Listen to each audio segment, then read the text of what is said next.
Hong's about to throw a punch that snaps a steel testing machine in half, and the people watching have no idea he's not even trying yet. Somewhere in a forest, a guy who tried to cripple him for life is about to get left for dead in front of a giant python he can't outrun. And way before any of that, this same kid is sitting in a classroom too broke to pay a school fee that costs less than everyone else's lunch money. Same guy, same week, basically. That's the gap we're closing today. Rewind. Before the system, before the python, before some association president personally walks across a room just to meet him, Hong is nobody. Well, not nobody. The other students in his martial arts class know he's good. Annoyingly good for someone with zero money behind him. But good doesn't pay bills, and in this world, money is basically oxygen. He's at school, sparring, and he just landed something the instructor didn't expect.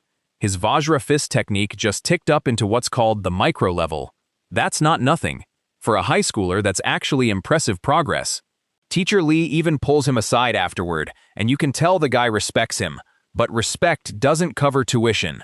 You still haven't paid your martial department fee, Teacher Lee tells him, not unkindly, just factually, like reminding someone their rent's due.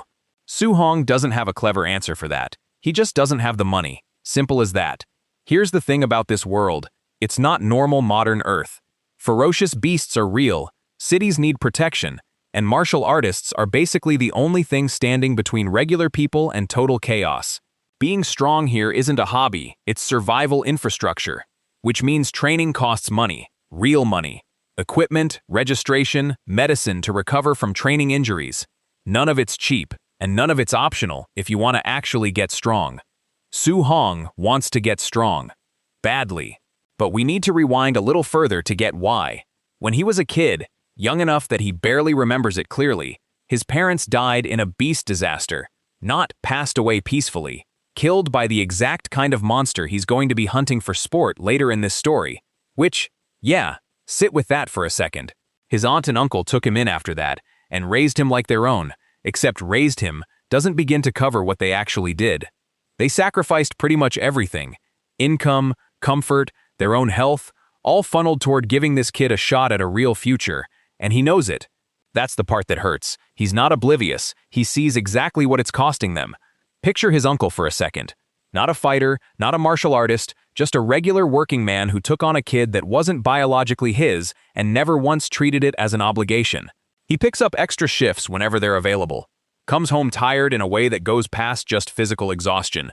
Never complains about it where Hong can hear, which somehow makes it worse, because Hong notices anyway. Kids notice. They always notice the things adults try hardest to hide. His aunt fills a different role, softer, but carrying her own weight, managing the household, stretching every bit of income further than it should logically go, and quietly dealing with health problems she doesn't talk about much because talking about them costs money too, in a roundabout way. Doctors aren't free here any more than tuition is. One night he overhears something he wasn't supposed to, his aunt talking quietly saying she's going to stop taking her medicine for a while, free up some money. His uncle agreeing, saying he'll just pick up more work harder, it's fine, they'll manage. All of it framed like it's no big deal. Like cutting medical treatment is a totally normal sacrifice to make, so a teenager can pay a registration fee. It is not fine. And Hong knows it's not fine. That's the moment this story actually starts, emotionally speaking. Not the system, not the fights. This. A kid hearing the people who raised him quietly deciding to hurt themselves for his sake, and deciding right then that he's done letting that happen. There's something almost cruel about how ordinary that conversation sounds from the other side of a thin wall. No raised voices, no dramatic declaration, just two tired adults doing math out loud, the way people do when sacrifice has become routine instead of exceptional. That's honestly scarier than a shouting match would have been. It tells Hong this isn't a one-time crisis. It's been happening for a while, and he's only just now catching them in the act of doing it again. So what does a broke teenager with serious fighting talent and zero patience for waiting around do? He goes somewhere reckless, somewhere with fast cash and faster consequences, the underground arena. This place is exactly what it sounds like. Off the books, no safety net, you fight, you win, you get paid, you lose, that's your problem.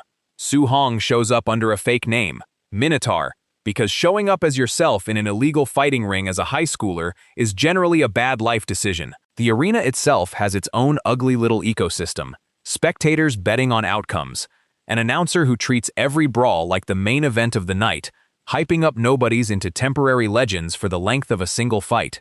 Underneath all the noise, there's a darker structure running things. People who use this exact venue to scout fighters, identify talent, and quietly funnel the most promising ones into match-fixing schemes nobody official ever hears about. Su Hong doesn't know any of that walking in. He just knows he needs money tonight, and this is where money is. And then he just starts wrecking people. Opponent after opponent steps up thinking they're about to collect an easy payday off some skinny kid, and opponent after opponent goes down fast. The crowd notices.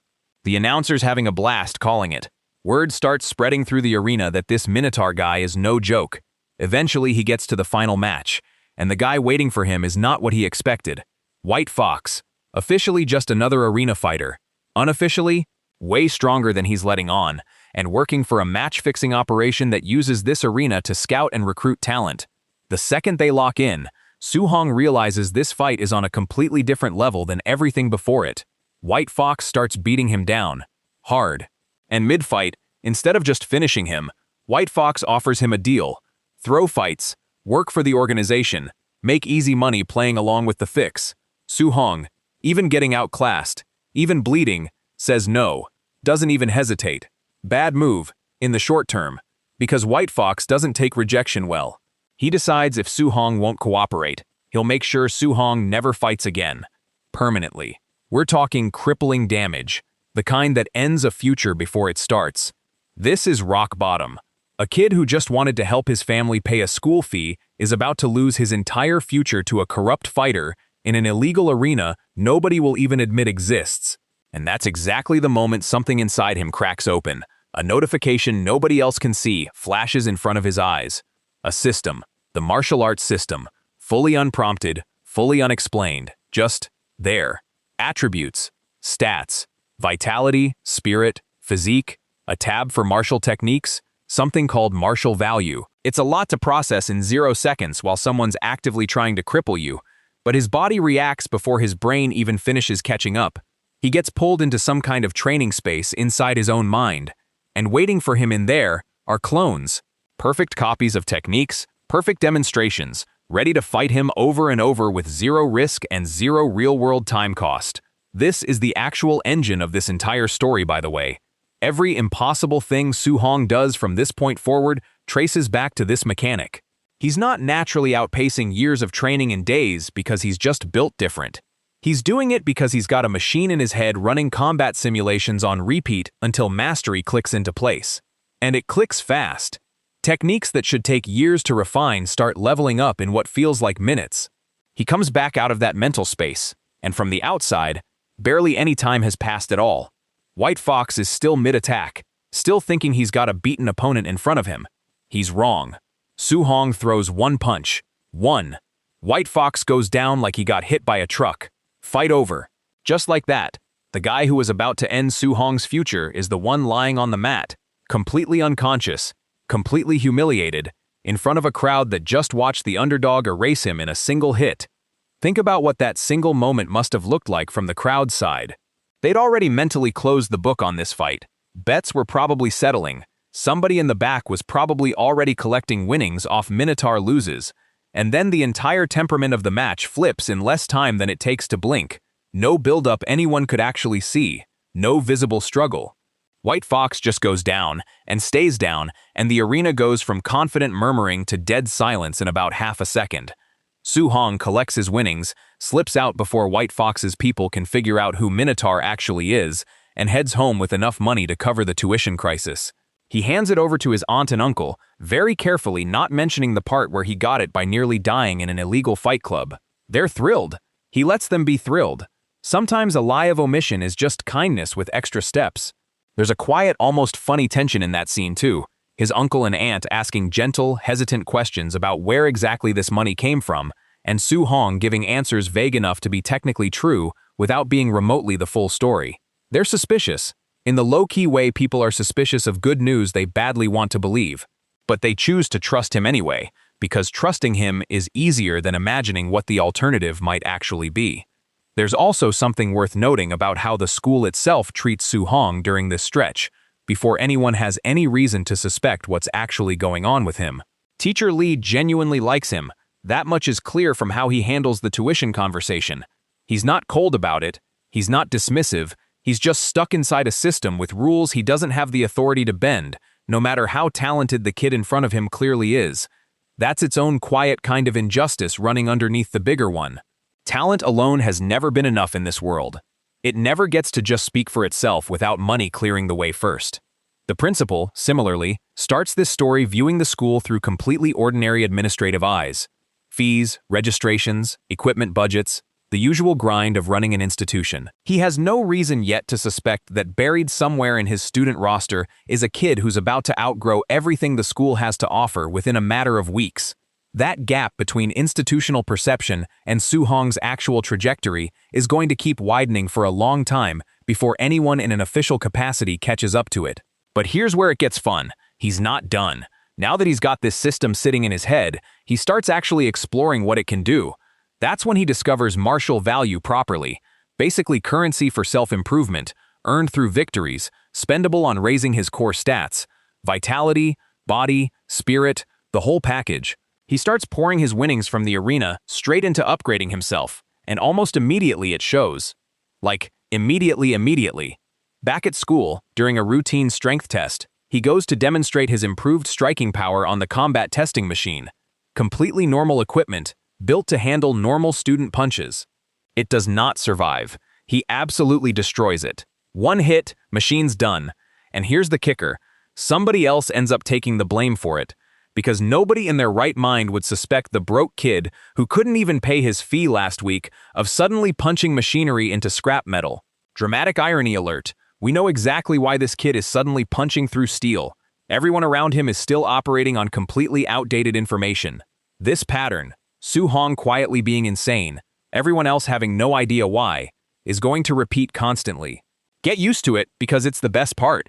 It's worth sitting on that machine for a second, honestly. That equipment exists specifically to measure normal human output. It's calibrated for teenagers practicing legitimate school-sanctioned forms. By design, it isn't supposed to break under anything a student could realistically throw, because if it could, the school would need sturdier gear for actual professional assessments down the line. Su-hong broke equipment that wasn't designed to break, with a single demonstration punch. As a kid who, weeks earlier, couldn't afford his own registration fee, that should have triggered alarm bells immediately. It didn't, because nobody in that room was even looking for the right explanation. A hidden prodigy was simply less believable than faulty machinery, so faulty machinery won by default. Not long after, the school brings in an actual Tier 3 martial artist, a guy named Chan Tien, to teach a technique called Thunder Rush Fist. This is supposed to be a multi-week unit. Most students are going to struggle just getting the basic form down. Su-hong watches the demonstration once, and while everyone else is still fumbling through the opening movements, he ducks off, runs it through his clone training in the system, and comes out the other side having basically mastered something that's meant to take serious time and dedication. He's careful about it too. Doesn't want to make a scene. Doesn't want attention. But his quiet little demonstration accidentally does something nobody saw coming. It actually helps Chan Tien, the actual teacher, break through a wall in his own understanding of the technique. The student ends up teaching the master something, completely by accident, completely without trying to. Think about how strange that role reversal actually is from Chan Tien's side. This is a credentialed Tier 3 fighter, somebody who got specifically brought in because the school needed an instructor good enough to teach this properly. You expect students to take weeks chipping away at the basics. What you do not expect is for one nameless kid in the back of the room to essentially reverse engineer your own technique so cleanly that just watching him do it shakes loose something in your own understanding that you, the actual expert, hadn't fully grasped yet. That's not a small thing to process quietly. But Chan Tien doesn't really have a clean way to explain it publicly. A student accidentally improved my martial arts isn't exactly something you announce at a staff meeting, so the moment just gets absorbed, filed away as a strange anomaly nobody connects to the bigger picture yet. That's the kind of beat this story keeps hitting. Su-hong isn't trying to show off, he's actively trying not to, and he still keeps accidentally blowing minds. He slips away before anyone connects the dots, because getting identified as the guy who broke physics today, twice in one arc, is a great way to get unwanted attention from people who'd love to know his secret. At this point, he's thinking strategically. The arena got him money fast, but it also nearly got him crippled. That's not a sustainable plan.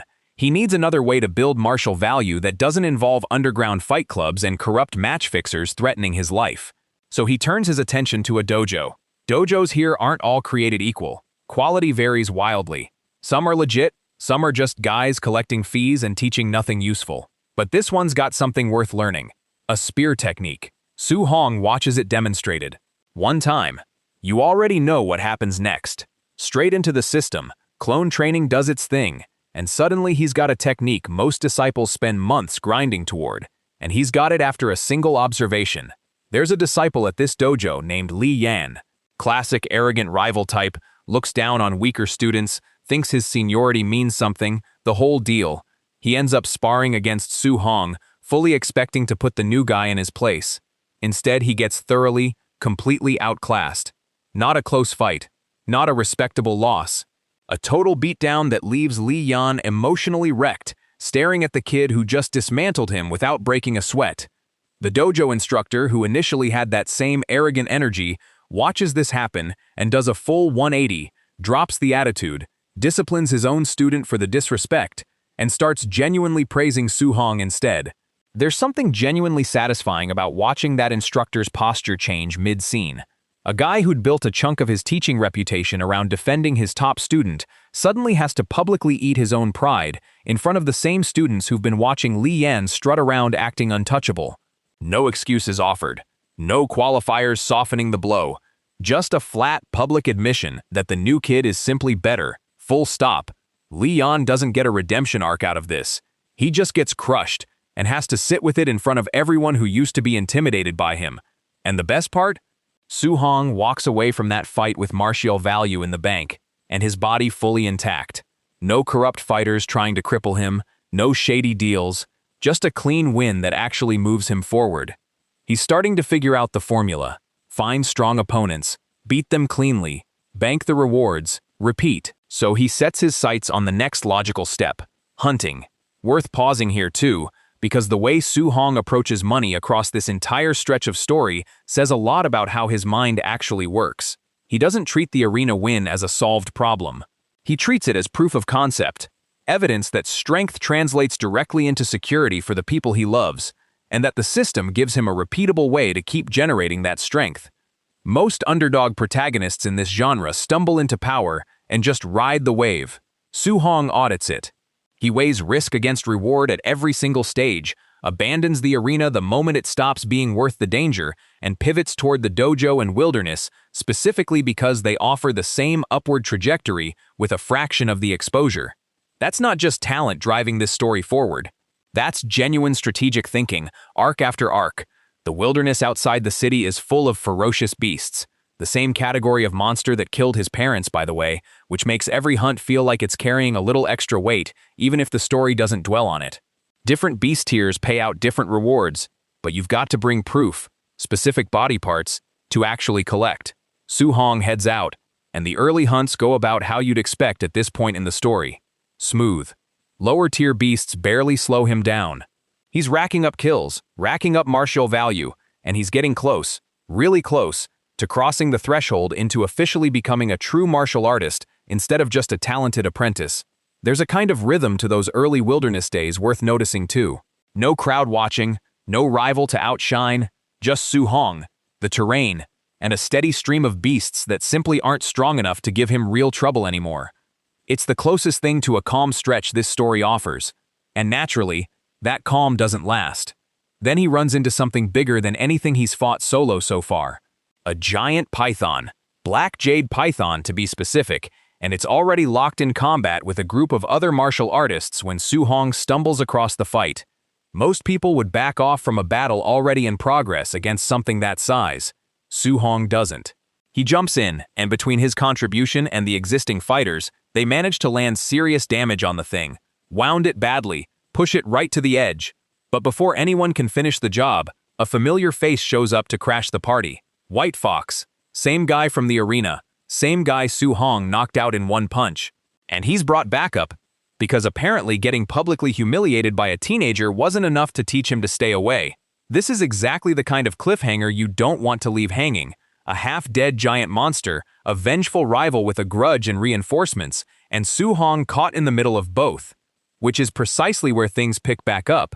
Because what comes next is the part where White Fox finds out that losing once wasn't a fluke, the part where this story takes its first real swing into genuine rage instead of calculated combat, and the part where Su-hong walks away with a stolen technique, a brand new rank, and a reputation he can no longer hide, whether he wants to or not.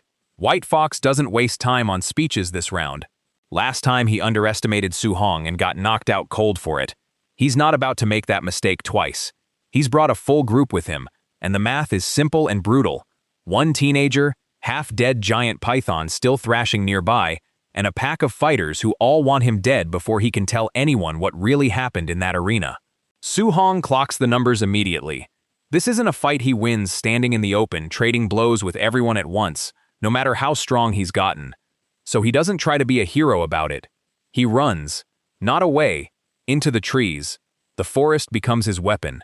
White Fox's group is used to open combat, organized formations, numbers doing the work for them. They are not used to chasing someone who knows how to disappear between one heartbeat and the next. Su-hong uses the cover, the terrain, every shadow and root and low branch to split the group apart. One guy wanders too far from the others, scanning the underbrush. Gone. Dropped before he can even shout a warning. Another gets isolated near a ravine. Same result. Su-hong hits, vanishes, lets the panic do half his work for him. It's not pretty. It's not supposed to be. It's efficient. And it's working on White Fox's nerves in a way pure strength never could. Because the more of his people who go down quietly, one by one, with no warning and no witnesses, the more White Fox starts to realize something deeply unsettling. This kid isn't fighting like someone who got lucky once in an arena. He's fighting like someone who has access to techniques, instincts, and timing that should be flatly impossible for his age. Nobody picks up this level of skill this fast. Nobody. White Fox doesn't know about the system. Nobody does. That's the whole point. From his side of things, he's just watching an apparent miracle happen in real time, and miracles like this usually mean someone's about to die, and he's increasingly worried it might be him. So he pulls out something he was clearly saving. The void-breaking finger, a serious, high-level technique. The kind of thing that isn't supposed to show up in a forest skirmish over a half-dead python. Fingers move almost too fast to track, aimed at pressure points and vital openings. The kind of attack that ends fights in one connect. Su-hong doesn't connect with it. Not once. He's already fought through enough simulated combat in his head to recognize patterns most fighters spend years building instinct for. He reads the rhythm, slips the strikes, stays just out of reach again and again. Every miss chips away a little more at White Fox's composure. You can hear it in how the fight changes shape, less calculated, more frantic. That's when White Fox gets desperate, and desperate men say things they shouldn't. He threatens Su-hong's family. Doesn't matter that it's probably an empty threat, born out of panic and a losing position. The second those words land, something in Su-hong shifts completely. Up until now, every fight in this story has had a kind of calm calculation behind it. Evaluate the opponent. Find the gap, exploit it, move on. This is different. This is personal in a way nothing else has been. The same guy who watched his aunt quietly plan to stop taking her medicine, who spent this entire story trying to protect the people who raised him, that guy is suddenly not interested in evasive footwork anymore. He stops running. What follows isn't really a contest. White Fox throws everything he's got left, and Su-hong walks through it. The void-breaking finger that should be unblockable gets neutralized. The distance White Fox was relying on disappears. And this time there's no slow-motion suspense before the finishing blow. Su-hong just ends it, decisively, completely, leaving White Fox broken on the forest floor with absolutely no question left about who the stronger fighter is. There's a particular kind of satisfaction baked into how this fight resolves, separate from the earlier arena knockout. That first win was sudden, almost surreal. Blink and it's over. This one is the opposite. This one is earned in full view, dragged out long enough that there's no ambiguity left, no excuse White Fox can construct about luck or a sucker punch. He saw exactly what Su-hong could do, threw his best technique at it, threatened the one thing that actually mattered to his opponent, and still lost completely. That's a defeat with no soft edges on it. Victory number 2 against White Fox. Should feel great. It does not get to feel great for long. Because the Black Jade Python, the giant, half-dead, extremely angry monster everyone forgot about during all this chaos, has recovered enough to remember it's furious and in pain, and it comes roaring back into the fight at exactly the worst possible time. It doesn't care who's a hero or who's a villain. It just wants something dead, and everything still standing nearby qualifies. White Fox, already beaten and barely conscious, gets caught directly in its path and is dragged out of the fight entirely. Whatever's about to happen to him, it's happening without Su Hong needing to lift another finger. Su Hong, meanwhile, is exhausted. Genuinely, dangerously exhausted. He's been fighting non-stop through a forest chase, multiple skirmishes, and a personal grudge match, and now a furious apex predator wants him dead too. He runs again, except this time it's not tactical, it's survival. While he's putting distance between himself and the python's jaws, the beast tears through what's left of White Fox's scattered group, and several of them don't make it out of the encounter at all. Here's the wild part. The system doesn't care who actually swings the killing blow. Su Hong gets credited martial value for those deaths anyway, because the chaos he caused, the fighters he isolated and weakened, all fed directly into this outcome. It's not the cleanest kind of victory, and he's not exactly celebrating it, but functionally, it works. And it pushes his accumulated martial value right up to the edge of a breakthrough threshold he's been building toward this entire arc. He needs somewhere safe to actually spend it though, and a giant rage-fueled python isn't exactly a great training partner. He finds a cave. Small, defensible, and crucially, too narrow for the python to follow him into. He ducks inside, putting solid stone between himself and several tons of furious monster, and finally gets a second to breathe. Inside that cave, he starts dumping every bit of accumulated martial value straight into his attributes. Vitality climbs, body strengthens, spirit sharpens, and somewhere in that process, a number finally crosses a line that's been sitting just out of reach this whole story. He breaks through. Officially, properly, no asterisks, Su Hong becomes a Tier 1 martial artist. This isn't just a stat bump. This is the actual gate between talented kid with a secret advantage and recognized cultivator with real standing. Everything about how he fights, how much power he can output, how much danger he can survive, it all shifts upward in one moment. There's something worth noticing about how quietly this particular milestone happens, especially compared to everything around it. No crowd, no teacher gasping in disbelief, no rival watching his confidence collapse. Just Su Hong, alone in the dark, exhausted, watching numbers climb on a private interface only he can see. The single biggest leap of his entire journey so far happens completely unwitnessed, which somehow makes it feel even more real than the public spectacles surrounding it. And he gets to test it immediately, because that python hasn't gone anywhere. He steps back out of that cave a different fighter than the one who ran into it. The Black Jade Python, still furious, still massive, still extremely dead set on killing something, charges him one more time. It does not go well for the python. What was previously a genuine threat that forced him into a desperate chase becomes, after his breakthrough, something he can actually finish. He overwhelms it, properly. The fight that had him running for his life 10 minutes ago ends with the python dead and Su Hong standing over it, freshly Tier 1, freshly proven, with a battlefield full of fallen enemies around him. He doesn't just walk away though, he searches the area. Among White Fox's defeated, fallen group, he finds something unexpected, the manual for the void-breaking finger. The same technique that almost caught him earlier in the fight.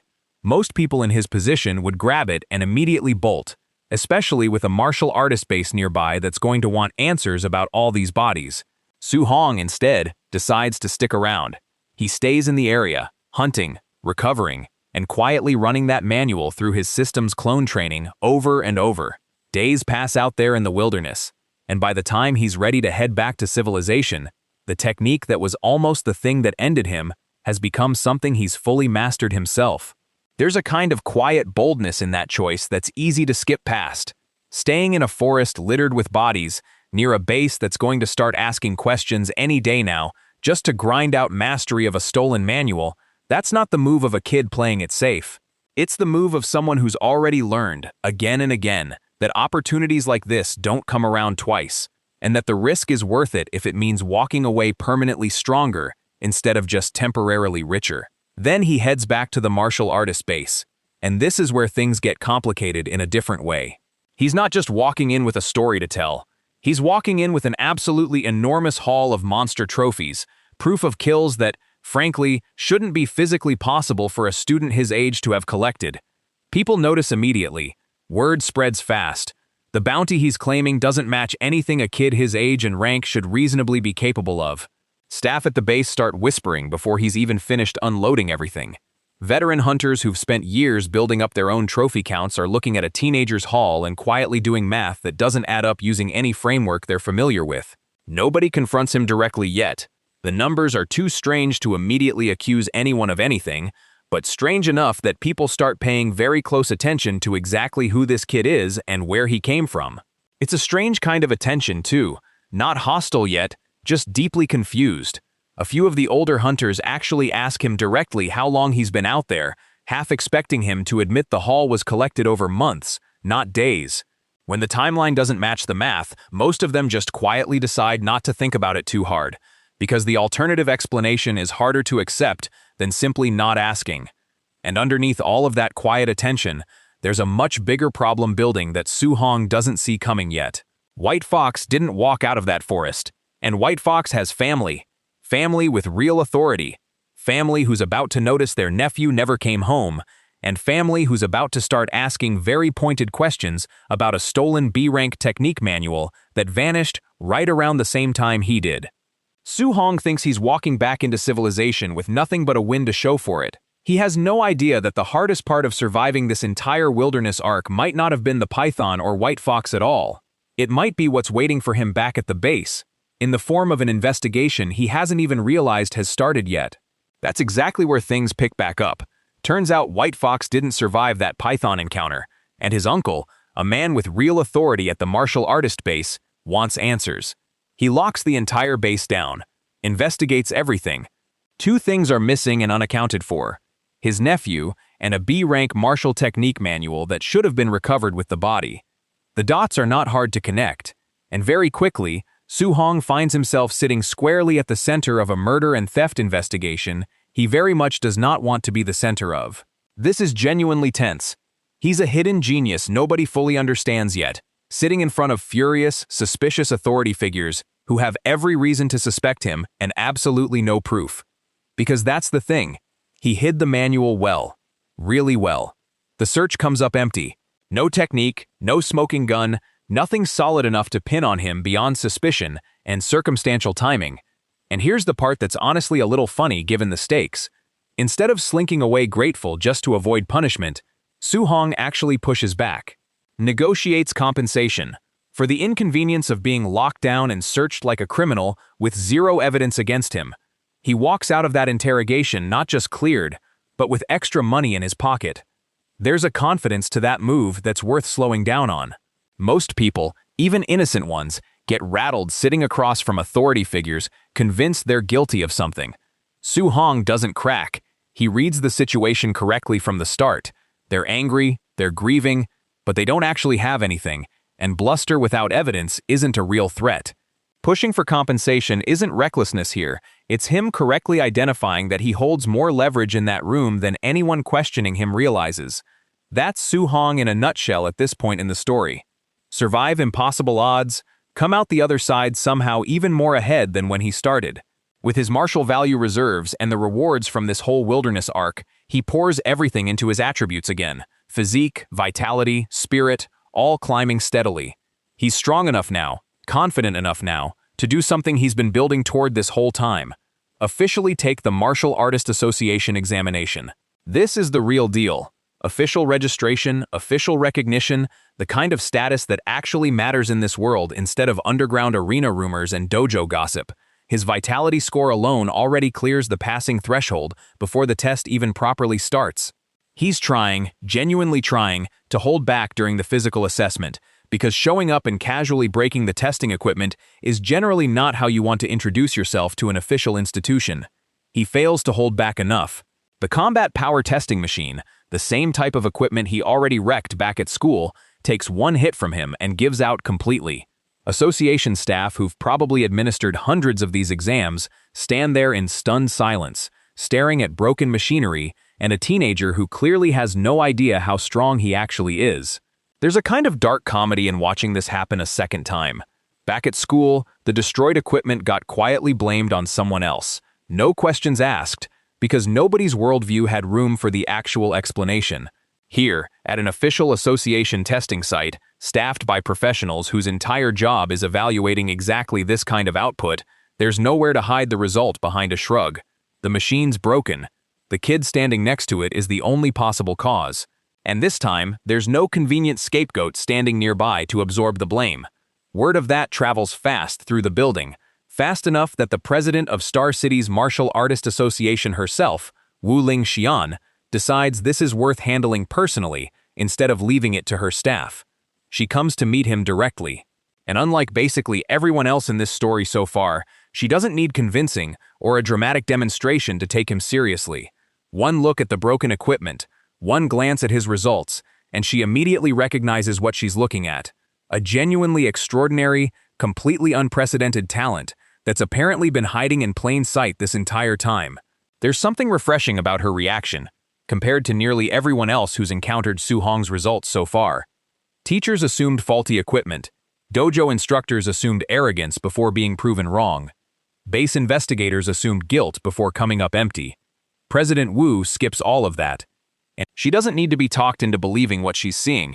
Decades running an association have apparently trained her to recognize genuine outliers the instant she sees one, without the layers of disbelief everyone else seems to need first.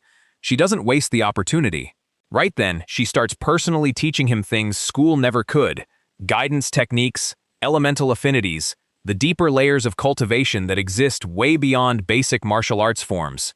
This is a door opening into a completely new tier of power, the kind of knowledge normally reserved for serious, recognized martial artists, not random examinees who happen to break a machine. She explains that every cultivator eventually develops an affinity: metal, wood, water, fire, earth, thunder, wind, and that this elemental connection is what lets a fighter absorb spiritual energy and eventually channel it directly into their attacks. It's the next major threshold past where Su Hong currently stands, and President Wu clearly wants to find out exactly where his potential actually caps out. She brings out a testing crystal, has him place his hand against it, focus, see what kind of resonance shows up, and the crystal starts to glow. Not a dim flicker either. It builds, brighter, and brighter, climbing in a way that makes everyone in the room go quiet and watch a little more closely than they probably meant to. The crystal isn't done yet.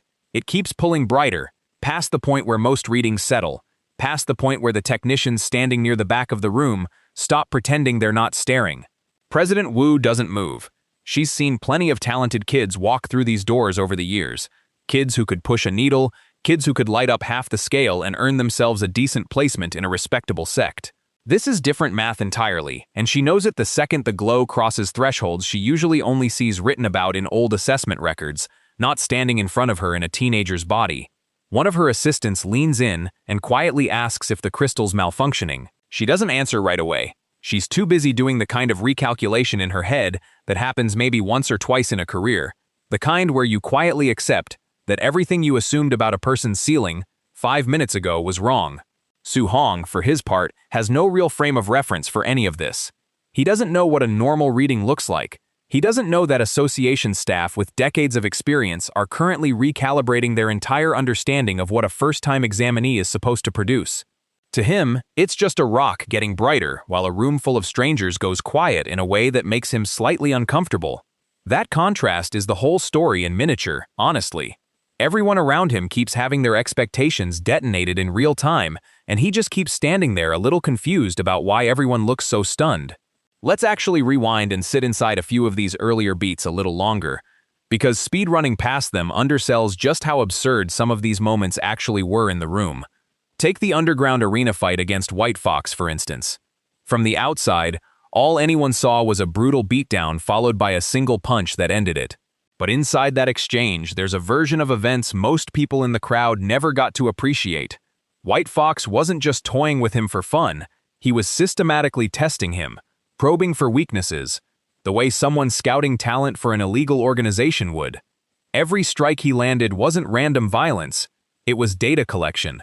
He wanted to know exactly how strong this Minotaur kid actually was before deciding whether he was worth recruiting or worth discarding. And for a while, the data told him exactly what he wanted to hear. A tough, scrappy fighter, talented for his age, but ultimately beatable, manageable, recruitable. That's why the offer came mid-fight instead of after it. White Fox genuinely believed he had leverage in that conversation. The moment Su Hong said no, something in White Fox's calculations snapped from recruit to eliminate. That's the version of the threat that almost cost Su Hong his future, not random cruelty, but a cold, business-like decision that an uncooperative asset was now a liability who knew too much about the organization's operations, which makes the system awakening even heavier in hindsight. It didn't just save Su Hong from a beating. It interrupted a decision that was about to permanently end his life as a martial artist, made by someone who had every intention of following through. Now jump back to the school arc for a moment, because there's a detail worth sitting with longer. The testing machine. It's easy to fly past, he punched it and it broke, but think about what that actually represents structurally in the story. That machine exists specifically to measure normal human output. It's calibrated for teenagers training in legitimate school-sanctioned martial arts. It is, by design, not supposed to break under student-level strikes, because if it did, the school would need sturdier equipment for actual professional assessments. That blind spot keeps protecting Su Hong, arc after arc. Nobody's looking for him, because nobody's imagination stretches that far yet. Same thing happens with Chan Tian and the Thunder Rush Fist demonstration. Picture being a Tier 3 martial artist, brought in specifically because the school wants someone credentialed enough to actually teach this technique properly. You expect students to struggle. You expect weeks of incremental progress. What you do not expect is one anonymous kid in the back essentially reverse engineering your own technique well enough that watching him do it shakes something loose in your understanding that you, the actual teacher, hadn't fully grasped yourself. That's such a strange role reversal that it barely registers as believable to anyone in the room. Chan Tian doesn't go around announcing a student accidentally improved my technique, because how do you explain that without sounding insane? So that moment just sort of stays absorbed quietly into the background, another data point nobody connects to the bigger picture. Same exact pattern at the dojo with Li Yan. Watch a spear technique once, master it through repetition nobody can see, then go demolish the dojo's resident arrogant disciple in a sparring match that's supposed to be a formality. The instructor's reaction is honestly one of the more satisfying beats in this whole stretch. A guy who clearly built his entire teaching identity around defending his strongest student suddenly has to publicly eat his own pride and admit the new kid is simply better. No excuses, no qualifiers. Just an open acknowledgement in front of the same students who'd been watching Li Yan strut around like he owned the place. Li Yan doesn't get a redemption beat here. He just gets crushed, emotionally and physically, and has to sit with it. Sometimes that's exactly the kind of payoff the story needs. Not every rival gets a grand turnaround. Some just get to be the example that proves how far ahead the protagonist actually is. Now the wilderness arc deserves a slower pass too, because there's a lot of tactical detail buried under "he fought the python and won." Think about the actual sequence of decisions Su Hong makes once White Fox's group shows up. He's outnumbered. He's already spent energy contributing to wounding the python before the ambush even started. A straightforward fighter in his position panics, or stands his ground and hopes raw power carries him through. Su Hong does neither. He immediately assesses the terrain, recognizes that open combat against a coordinated group favors them, not him, and makes the call to retreat into the trees, not as a coward's move, but as a calculated one. That decision alone says a lot about how this kid actually thinks under pressure. He's not just physically gifted, he's tactically patient even while adrenaline's running high. He picks off isolated members instead of trying to prove something with a grand stand against the whole group. Every kill in that stretch is quiet, efficient, designed to avoid drawing the rest of the group's attention until it's too late for them to regroup. That's also exactly why White Fox starts unraveling psychologically before Su Hong even confronts him directly. He's not watching a straightforward beatdown happen to his people. He's watching them disappear, one at a time, with no warning, no sound, nothing he can react to until it's already done. That kind of psychological erosion is worse than open combat for someone used to relying on numbers and intimidation.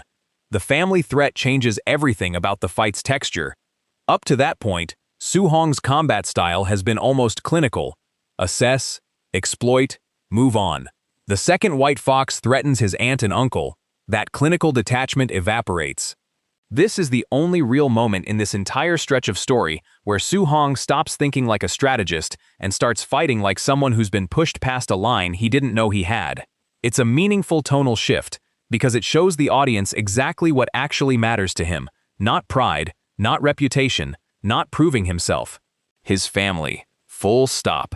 That negotiation scene at the base, by the way, walking out of a murder investigation with extra compensation instead of punishment, is one of those moments that's easy to read as just a comedic beat, but there's something sharper underneath it. Su-hong isn't naive about his position. He understands that the people questioning him have no real evidence, that pushing for compensation isn't reckless, it's calculated. He reads the room, recognizes leverage when he has it, and uses it. That's consistent with everything we've already seen from him. Patient, observant, willing to exploit an advantage the second it's actually there. Which brings us right back to where we are now. The exam. The broken testing machine. President Wu walking in personally instead of delegating this to staff. The crystal, glowing brighter than anyone in that room expected, with Su-hong standing there with no real idea what's about to be confirmed about him. Every single beat in this story so far has followed the same basic shape. Someone underestimates him, reality corrects them hard, and the gap between what people expect from this kid and what he's actually capable of keeps widening every single time. The arena thought he was beatable. White Fox thought he was recruitable, then expendable. The school thought broken equipment meant a malfunction. Chan Tien thought he was teaching students, not learning from one. Li Yan thought seniority meant superiority. The martial artist base thought a quiet investigation would turn up answers. And now an entire association, represented by its own president, is standing in front of a glowing crystal that's about to prove, one more time, that every assumption anyone's made about Su-hong so far has been wrong.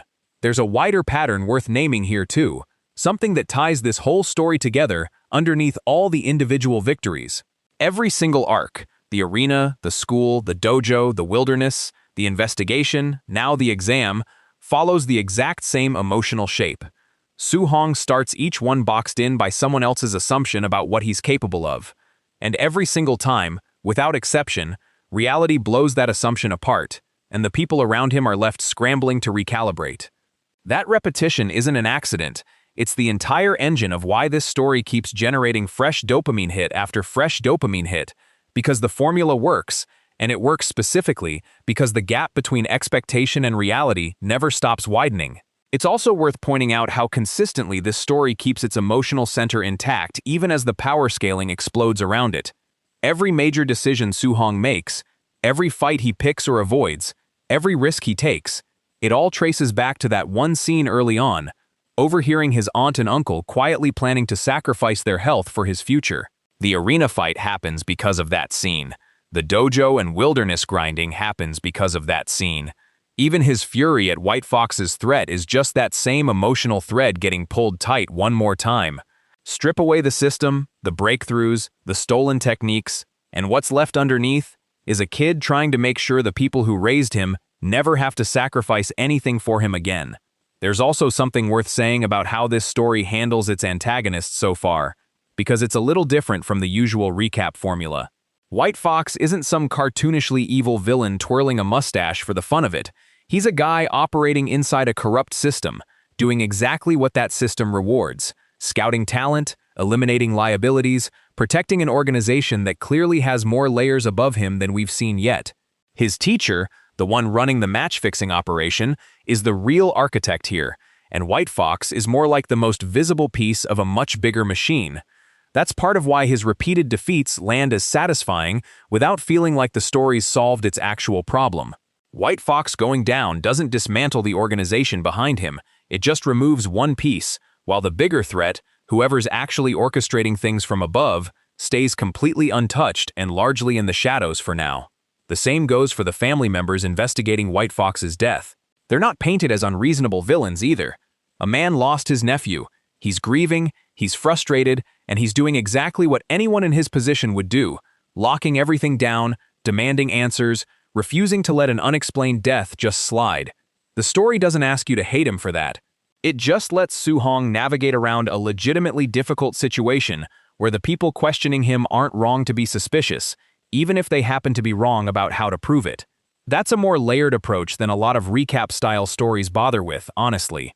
Most of these narratives are happy to give you a flatly evil rival and call it a day. This one keeps finding small ways to make even its antagonists feel like they're operating from understandable motives, which somehow makes Su-hong's victories feel earned rather than just inevitable. Let's also take a beat to talk about how the system itself keeps getting reframed as the story moves forward, because it's doing more narrative work than just make the protagonist strong fast. Early on, it reads almost like a rescue mechanism, something that shows up exactly when Su-hong's about to lose everything, almost like a safety net built into the universe specifically for him. By the time we get to the cave breakthrough, though, it started to feel more like a tool he's learning to wield deliberately. He's not just reacting to crisis moments anymore. He's actively planning around what the system can do, staying behind to grind a stolen manual, calculating how martial value accumulates even from kills he didn't personally land, structuring his entire wilderness strategy around exploiting what this power actually offers him. That shift matters. A power that only activates in moments of desperation is interesting for exactly one arc. A power that the protagonist learns to actively strategize around is interesting for an entire story. This recap has clearly been building toward the second version, and the wilderness arc is really where that transition becomes obvious. Su-hong stops being someone the system happens to, and starts being someone who uses the system on purpose. There's one more thread worth pulling on before we land on that crystal. Notice how often this story gives Su-hong small moral choices that don't actually need to be choices at all, narratively speaking. He could have taken White Fox's match-fixing deal back in the arena and avoided the entire crippling threat altogether. Nobody would have known. Nobody was watching closely enough to catch him. He could have left that void-breaking finger manual where it sat in the forest and avoided drawing any suspicion at all from the base investigation. He didn't have to push back during questioning and demand compensation. Staying quiet and grateful would have been the safer play. Every single time, he picks the option that costs him more in the short term, but keeps his integrity intact. That's not an accident either. It's the through line that separates him from White Fox and the people running that match-fixing operation. They're all chasing the same basic goal: power, money, status. But Su-hong refuses to get there by cutting the same corners they're willing to cut. The story keeps quietly rewarding that choice, arc after arc, which is probably part of why watching him win never starts to feel hollow even as the victories pile up faster and faster. Worth taking a moment to actually break down the power system underneath all this, because it's doing a lot of quiet heavy lifting for how satisfying these victories feel. Martial techniques here don't just exist as binary, known or not known. They climb through real stages, starting basic, then proficient, then micro, then mastered, then finally perfect. Each step up meaningfully increases what the technique can actually do in combat, which means every time the narration mentions Su-hong's reached a new level in something, that's not flavor text. That's a real mechanical jump in what he's now capable of. Same goes for cultivation rank itself. Martial apprentice, then quasi-martial artist, then tier 1, climbing up through higher numbered tiers from there.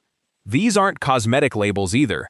Strength in this world is explicitly tied to vitality, technique mastery, physique, and eventually guidance technique affinity once a fighter's deep enough into the system to start channeling elemental energy. Every breakthrough Su-hong hits genuinely recalibrates what kind of opponent he can survive against, which is exactly why the cave moment landed as hard as it did. That wasn't just a number going up for the sake of going up, it was the literal difference between barely surviving a giant python and being able to kill it outright minutes later. And underneath all of that mechanical structure sits martial value, the actual currency that makes all of it move. Earned through victories, sometimes earned indirectly even when someone else lands the killing blow, as we saw with the python finishing off White Fox's scattered group. Spent on raising vitality, body, and spirit directly. It's a clean, understandable system, which matters a lot for a recap like this. Every single power-up the audience sees has a clear, traceable cause. Su-hong didn't just get stronger because the story needed him to. He got stronger because he earned currency through real combat and chose to invest it in himself. It's also worth circling back one more time to the people who actually started all of this, his aunt and uncle, because it's easy to let them fade into the background once the action ramps up, and the story itself never quite lets that happen. Every major turning point so far has, in some way, looped back to them. The arena money went straight into their hands. The school's destroyed equipment got hidden, specifically because Su Hong didn't want unwanted attention pointed at his family. Even his rage against White Fox, the single moment in this entire stretch where his calculated combat style breaks down completely, exists only because someone threatened them directly. They don't know any of this is happening, by the way. That's worth sitting with too.